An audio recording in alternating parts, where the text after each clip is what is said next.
Հովսեփյանի անունը կրող փողոցում այսօր կատարվում են ասֆալտապատման աշխատանքներ։ Ինչպես գիտենք, այս մայրուղին հանդիսանում է նաև Նինոց Մինդա ծալկամայրուղին։ Եվ այստեղ ջրամատակարարման համակարգի աշխատանքների ընթացքում գոյացել էին շատ մեծ փոսեր։ Այժմ այն հարթեցվում է։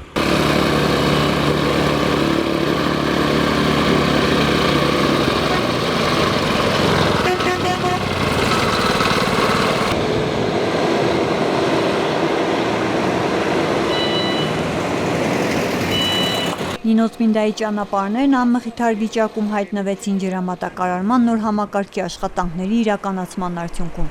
Վարորդների բողոքներն անվերջանալի են, իսկ Ճամփեզի բնակիչները ամեն օր բողոքում էին փոշուց։ Սակայն ամեն ինչ ունի ժամանակավոր բնույթ։ Ժամանակավորապես հարթեցվում են փողոցները, իսկ մոտ ապագայում հուսով են քաղաքը նորից կստանա բարվոք ու հաճելի տեսք։